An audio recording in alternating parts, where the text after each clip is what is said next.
Feito então a live desta quinta-feira do presidente Jair Bolsonaro, agora no final acompanhado do ministro da Ciência, Tecnologia e Inovações, Marcos Pontes. E a partir de agora, como fazemos todas as quintas-feiras, a análise da live do presidente, começando com José Maria Trindade em Brasília.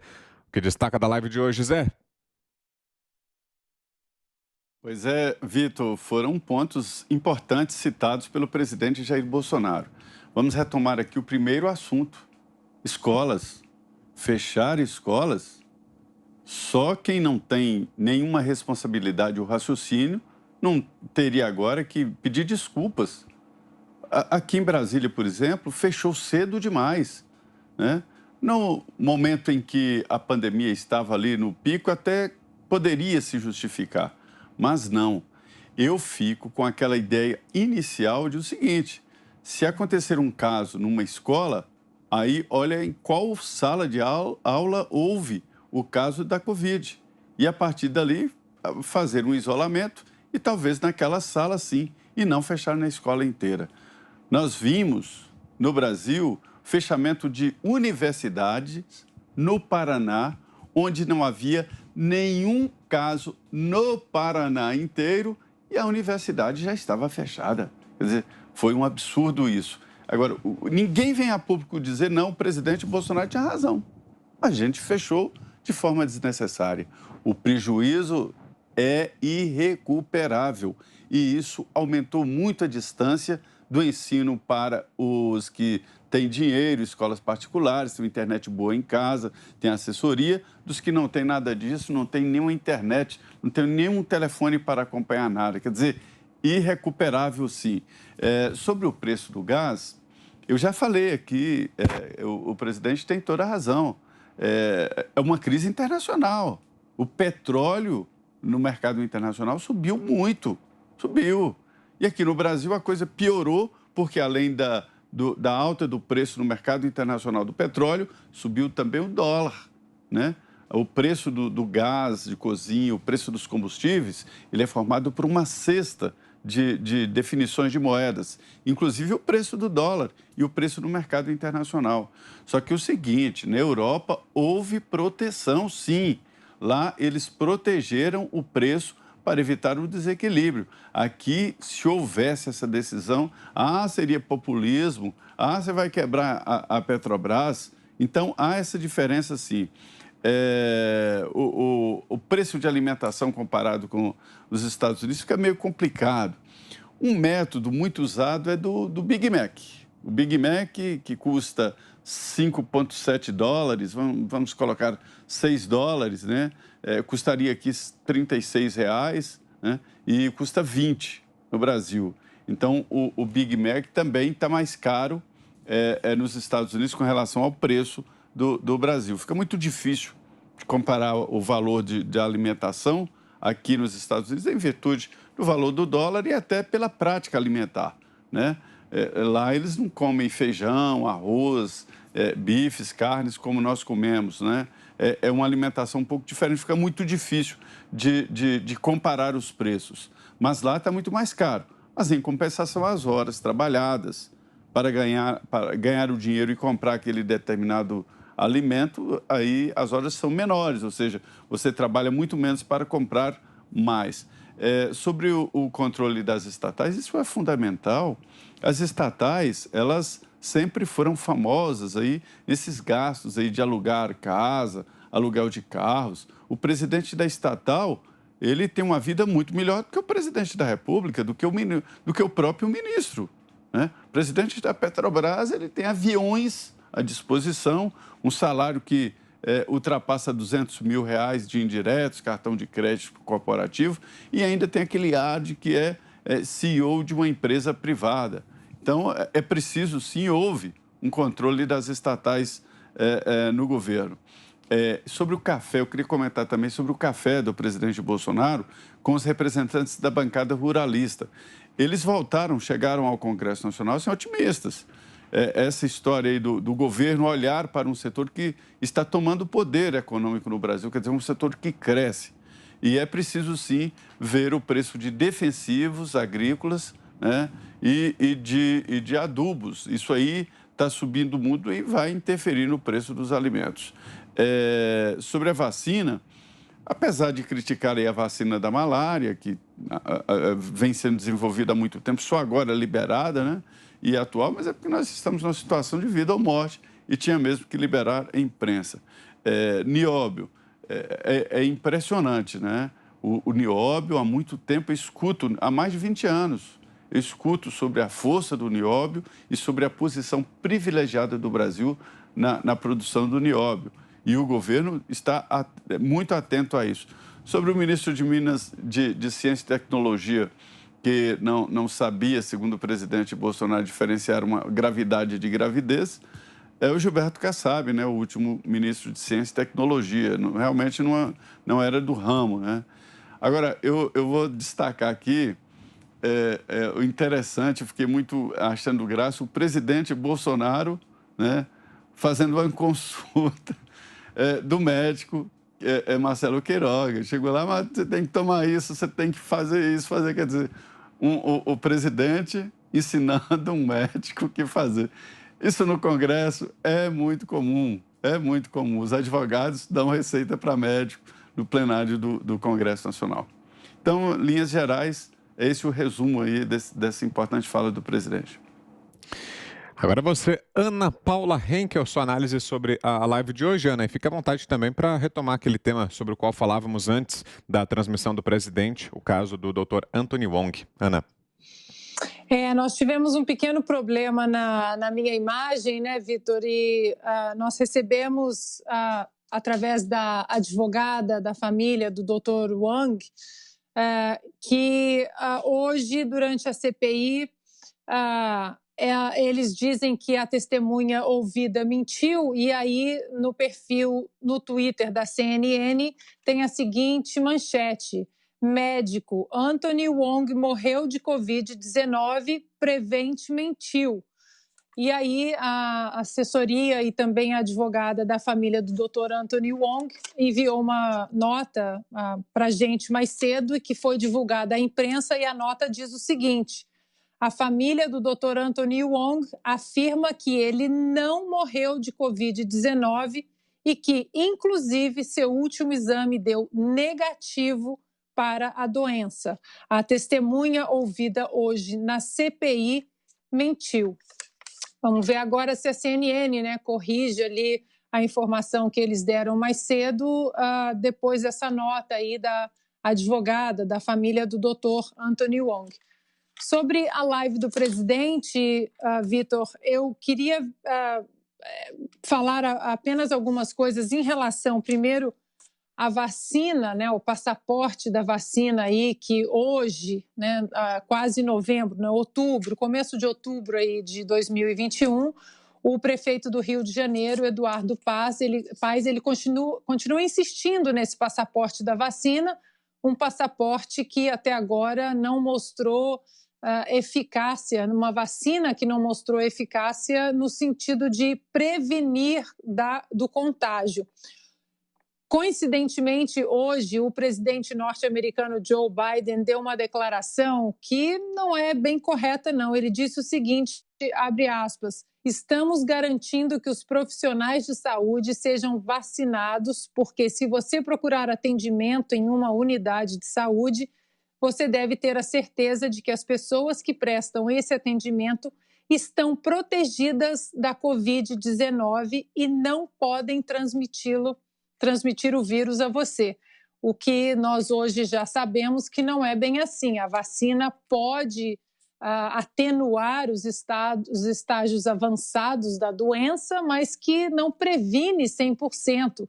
E isso o presidente americano Joe Biden deu essa declaração hoje porque ele quer obrigar que todos os agentes de saúde nos hospitais, eles vacinem. Inclusive, mais de 100 mil agentes aí, entre médicos e enfermeiros e plantonistas, eles negaram a vacinar nas últimas semanas, e muitos, inclusive, renunciaram aí de seus postos de saúde. E interessante que o presidente Jair Bolsonaro também tocou no assunto que eu tinha anotado aqui para comentar hoje durante o programa ou amanhã, mas ele comentou que foi exatamente os dados ali ele não deu a fonte, mas aqui eu dou a fonte. Quem deu essa notícia foi a ABC News, aqui dos Estados Unidos, sobre um relatório da Universidade Johns Hopkins que mostra que nos 10 meses de pandemia de 2020 morreram mais ou menos 352 mil americanos. E que de 1º de janeiro desse ano até agora, 7 de setembro, já são 353 mil mortes. Obviamente, né, toda morte é trágica, mas aí é só para mostrar também o duplo padrão da imprensa. Esse ano, infelizmente, nós já temos mais mortes pela Covid-19 aqui nos Estados Unidos. No entanto, a imprensa não culpa o presidente Joe Biden. E em 2020, o que mais ouvimos foi exatamente que Donald Trump, então presidente dos Estados Unidos, era o grande vilão, era o grande genocida, como fazem também com o presidente Jair Bolsonaro, era o grande assassino das 352 mil pessoas que, infelizmente, faleceram em 2020. É interessante que agora nem o relógio ali em alguns veículos da imprensa, em alguns canais de TV, nem aquele contador das mortes e contágios pela Covid-19, essas TVs mostram mais. E é interessante a gente apontar esse duplo padrão, porque no Brasil, agora, o presidente Jair Bolsonaro continua sendo o grande culpado por todas essas mortes, mesmo aí o Brasil estando lá em cima na lista dos países mais vacinados. E eu vou deixar a bola aí para o Fiuza agora falar do passaporte sanitário também e da hipocrisia do Eduardo Paes, que Carnaval já se aproximando, disse que não vai vigiar, né, o distanciamento sanitário. Vamos ver até onde vai também esse passaporte sanitário do prefeito do Rio de Janeiro, que sem Carnaval vai deixar de colocar aí milhões e milhões e milhões de reais nos cofres da cidade. Vamos lá, Guilherme Fiuza. Tá contigo, Fiuza? Pois é, pegando, Vitor, esse último ponto aí da Ana, é curioso, né? Quer dizer, o ano da vacinação, pegando os dados aí dos Estados Unidos, né? Mas eu acredito que esses dados sejam constantes para praticamente o mundo todo. O ano da vacinação tem mais óbitos por Covid do que o ano pré-vacinação, né? O que isso quer dizer de conclusivo? Nada, mas isso enseja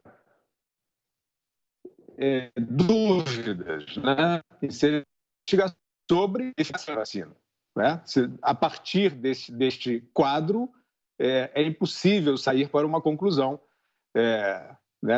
terminativa de vacinas, né, nesse quadro, sendo a panaceia ou sendo a substância que precisa ser objeto aí de obrigatoriedade, né, que é o que está acontecendo, como a Ana citou agora no final, por exemplo, para muitas atividades no Rio de Janeiro.